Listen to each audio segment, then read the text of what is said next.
CM Siddaramaiah ಅವರು ಹೇಳ್ತಾರೆ ಈಗಾಗಲೇ ನಿಗಮ ಮಂಡಳಿಗಳಿಗೆ ಶಾಸಕರ ಪಟ್ಟಿ ಅಂದ್ರೆ ಹೆಸರು ಫೈನಲ್ ಆಗಿದೆ. ವೇಣುಗೋಪಾಲ್ ಅವರು ಬಂದು ಮುದ್ರೆ ಒತ್ತಬೇಕಷ್ಟೇ ಅಂತ. ಮಗದೊಂದು ಕಡೆ ನಿಗಮ ಮಂಡಳಿ ಫೈಟ್ ಮುಂದುವರಿತಲೇ ಇದೆ ಕಾಂಗ್ರೆಸ್ನಲ್ಲಿ.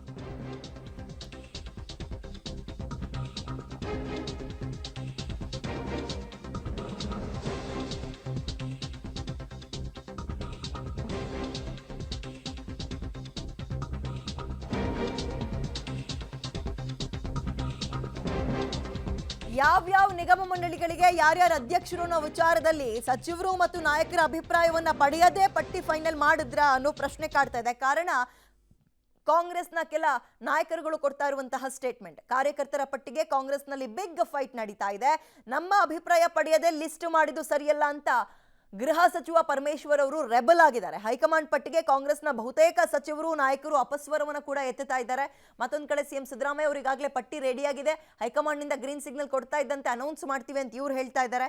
ಹಾಗಾದ್ರೆ ಹೈಕಮಾಂಡ್ ಪಟ್ಟಿಗೆ ಅಸಮಾಧಾನ ವ್ಯಕ್ತಪಡಿಸ್ತಾ ಇರುವಂತದ್ದು ಅಂದ್ರೆ ಈ ಪಟ್ಟಿಗೆ ಕೆಲ ನಾಯಕರುಗಳು ಅಸಮಾಧಾನ ವ್ಯಕ್ತಪಡಿಸ್ತಾ ಇರುವಂತದ್ದು ಯಾಕೆ ನೋಡೋಣ. ಇಲ್ಲಿ ತನಕ ಸುಮ್ಮನಿದ್ದಂಥವ್ರು 3 ತಿಂಗಳಿಂದಲೂ ಇದರ ಚರ್ಚೆ ಜೋರಾಗಿತ್ತು ನಿಗಮ ಮಂಡಳಿದು. ಅಲ್ಲಿ ತನಕ ಸುಮ್ಮನಿದ್ದು ಈಗ ಪಟ್ಟಿ ರೆಡಿ ಅಂದ ತಕ್ಷಣ ಗೃಹ ಸಚಿವರು ಪರಮೇಶ್ವರ್ ಅವರು ಒಂದು ಖ್ಯಾತೆ ತೆಗಿತಾ ಇದ್ದಾರೆ, ತಗಾದೆ ಎತ್ತಿದ್ದಾರೆ. ಎಲ್ಲಿಗೆ ಹೋಗಿ ನಿಂತ್ಕೊಳ್ಳುತ್ತೆ ಗೊತ್ತಿಲ್ಲ. ಇದೀಗ ನಮ್ಮ ಅನಿಸಿಕೆಯನ್ನೇ ಕೇಳಿಲ್ಲ ಅಂತ ಹೇಳ್ತಾ ಇದ್ದಾರೆ. ಕಾರ್ಯಕರ್ತರ ಪಟ್ಟಿಗೆ ಸಚಿವರು ನಾಯಕರ ಅಭಿಪ್ರಾಯವನ್ನ ಪಡೆಯಲಿಲ್ಲ ಅನ್ನುವಂಥದ್ದು ಅವರ ಆರೋಪ, ಗೃಹ ಸಚಿವರ ಆರೋಪ. ಪಕ್ಷಕ್ಕೆ ದುಡಿದವ್ರನ್ನ ಬಿಟ್ಟು ಬೇರೆಯವರಿಗೆ ಸ್ಥಾನವನ್ನ ಕೊಟ್ಟಿದ್ದಾರೆ ಅನ್ನುವಂತಹ ಆರೋಪವನ್ನ ಕೂಡ ಮಾಡ್ತಾ ಇರೋದ್ರ ಮುಖಾಂತರ ಪಟ್ಟಿ ಮಾಡುವಾಗ ಜಿಲ್ಲಾ ಮಂತ್ರಿಗಳು ನಾಯಕರ ಅಭಿಪ್ರಾಯವನ್ನ ಅವರು ಪಡೆದಿಲ್ಲ, ನಿಜವಾದ ಕಾರ್ಯಕರ್ತರಿಗೆ ಅನ್ಯಾಯ ಆಗ್ತಾ ಇದೆ ಅನ್ನುವ ಅಸಮಾಧಾನವನ್ನ ಕೂಡ ಜಿ ಪರಮೇಶ್ವರ್ ಅವರು ವ್ಯಕ್ತಪಡಿಸಿದ್ದಾರೆ. ಡಿಸಿಎಂ ಡಿ ಕೆ ಶಿವಕುಮಾರ್ ಅವರು ಇದಕ್ಕೆ ಉತ್ತರ ಕೊಟ್ಟಿದ್ದು ಇಲ್ಲ, ಎಲ್ಲ ನಾಯಕರ ಅಭಿಪ್ರಾಯವನ್ನ ಪಡೆದಿದ್ದೀವಿ ಅಂತ. ಸಿದ್ದರಾಮಯ್ಯ ಅವರು ಹೇಳ್ತಾರೆ ಎಲ್ಲರ ಅಭಿಪ್ರಾಯ ಪಡೆಯೋ ಅಗತ್ಯ ಇದರಲ್ಲಿ ಇಲ್ಲ, ಈಗಾಗಲೇ ಆಲ್ರೆಡಿ ಕೆಪಿಸಿಸಿ ಅಧ್ಯಕ್ಷರು ಡಿಸಿಎಂ ಡಿ ಕೆ ಶಿವಕುಮಾರ್ ಮತ್ತು ನಾನು ಚರ್ಚೆ ಮಾಡಿದ್ದೀವಿ ಅಂತ ಅವರು ಹೇಳಿದ್ದಾರೆ. ಸೊ ಕೊನೆಯ ಹಂತದಲ್ಲಿ ಈ ನಿಗಮ ಮಂಡಳಿಯ ಫೈಟ್ ಜೋರಾಗಿ ಕೇಳಿ ಬರ್ತಾ ಇದೆ. ಹೆಚ್ಚಿನ ಡೀಟೇಲ್ಸ್ ನಮ್ಮ ಪ್ರತಿನಿಧಿ ಶ್ರೀನಿವಾಸ್ ನೀಡ್ತಾರೆ. ಶ್ರೀನಿವಾಸ್, ಇನ್ನೇನು ಪಟ್ಟಿ ರೆಡಿ ಆಯ್ತು, ಅನೌನ್ಸ್ ಒಂದೇ ಬಾಕಿ ಅನ್ನುವಾಗ ಪಕ್ಷದಲ್ಲಿ ಅಪಸ್ವರ ಕೇಳಿ ಬರ್ತಾ ಇದೆ. ಏನು ಜಿ ಪರಮೇಶ್ವರ್ ಅವರ ಸಮಸ್ಯೆ ಏನು, ಏನ್ ಹೇಳ್ತಾ ಇದ್ದಾರೆ, ಯಾವಾಗ ಪಟ್ಟಿ ರಿಲೀಸ್ ಆಗ್ಬೋದು? ವಿದ್ಯಾ, ಹೌದು, ಪರಮೇಶ್ವರ್ ಮಾತ್ರ ಅಲ್ಲ, ಅನೇಕ ಜನ ಸಚಿವರು ಕೂಡ ಇದೇ ರೀತಿಯಾದಂತಹ ಅಸಮಾಧಾನವನ್ನ ಹೊರಹಾಕ್ತಿದ್ದಾರೆ ಅನ್ನುವಂಥದ್ದು.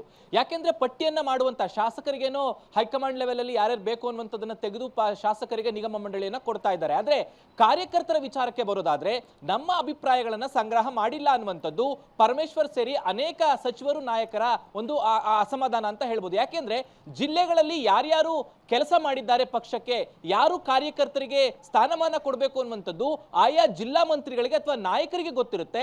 ಆದ್ರೆ ಕೇವಲ ಆ ಕಾಟಾಚಾರಕ್ಕೆ 1-2 ಪಟ್ಟಿಯ ಹೆಸರನ್ನ ನಮ್ಮ ಹತ್ರ ಕೇಳಿರ್ಬಹುದೇ ವಿನಃ ಆದ್ರೆ ಯಾರಿಗೆ ಕಾರ್ಯಕರ್ತರಿಗೆ ಕೊಟ್ರೆ ಇದು ಸರಿ ಹೋಗುತ್ತೆ ಅನ್ನುವಂತಹ ಚರ್ಚೆನ ನಮ್ಮ ಹತ್ರ ಮಾಡಿಲ್ಲ ಅನ್ನುವಂತಹ ಅಸಮಾಧಾನವನ್ನ ಪರಮೇಶ್ವರ್ ಅವರು ಹೊರಹಾಕ್ತಿರುವಂತದ್ದು.